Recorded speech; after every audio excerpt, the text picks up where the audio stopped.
Pemirsa, Gubernur Jambi Al-Haris, Rabu 21 Juni 2023 resmi melantik dan mengukuhkan 13 pejabat pimpinan tinggi Pratama di lingkungan pemerintah Provinsi Jambi. Dalam kesempatan tersebut, Gubernur Jambi Al-Haris mengatakan prosesi pelantikan, pengukuhan, dan pengambilan sumpah jabatan ini untuk memperkuat kinerja pemerintah Provinsi Jambi supaya ke depan program Jambi Mantap berjalan dengan efektif dan efisien. Gubernur Jambi Al-Haris kembali melakukan perombakan pejabat di tataran Eselon 2 lingkungan pemerintah Provinsi Jambi.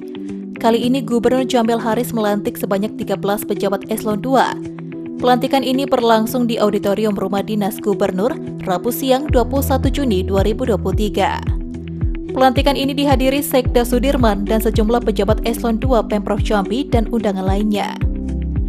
Sebanyak 13 pejabat yang dilantik hari ini, 10 rotasi jabatan, 2 dikukuhkan dan 1 orang promosi ke Eselon 2.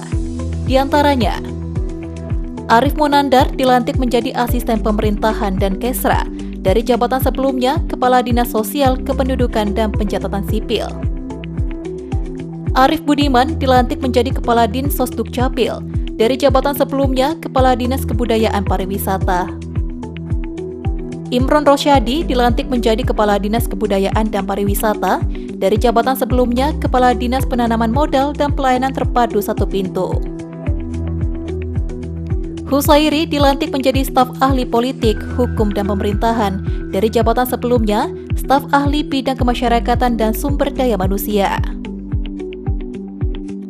Tema Wisman dilantik menjadi staf ahli bidang kemasyarakatan dan SDM, sebelumnya Kepala Dinas Kelautan dan Perikanan. Asraf dilantik menjadi Kepala Dinas Kelautan dan Perikanan dari jabatan sebelumnya Kepala Dinas Ketahanan Pangan. Doni Iskandar dilantik menjadi Kepala Dinas Penanaman Modal dan PTSP dari jabatan sebelumnya staf ahli bidang politik, hukum dan pemerintahan. Raden Najmi dilantik menjadi Kepala DP3AP2 dari jabatan sebelumnya Kepala Biro Pemerintahan dan Otda.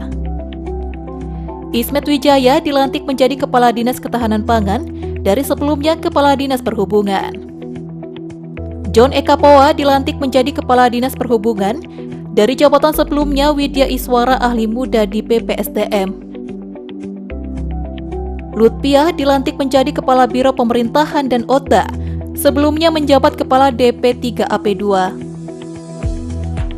Agus Rizal dikukuhkan kembali sebagai Kepala Dinas Perkebunan, dan Ali Zaini dikukuhkan kembali sebagai Kepala Biro Hukum. Gubernur Al-Haris usai melantik dan mengukuhkan belasan pejabat Eselon 2 mengharapkan agar pejabat tersebut dapat bekerja dengan baik, profesional dan mampu menjabarkan arahan pimpinan serta dapat berhubungan baik secara vertikal maupun horizontal sehingga Pemprov Jambi bisa bersaing dengan provinsi lainnya. Kita ini provinsi, persaingannya dengan provinsi-provinsi lain gitu kan. Karena itu kita perlu SDM yang baik, yang bagus gitu. Artinya apa? Karena ketika kita ini berlomba di tingkat nasional, bersaing untuk semua kemajuan di tingkat nasional, nah kita perlu orang-orang yang memang sungguh-sungguh dalam bekerja, yang serius, yang hasilnya bisa diukur setiap akhir tahun, kelihatan kinerjanya bagus, ukurannya baik. Rian Cencen, JEK TV melaporkan.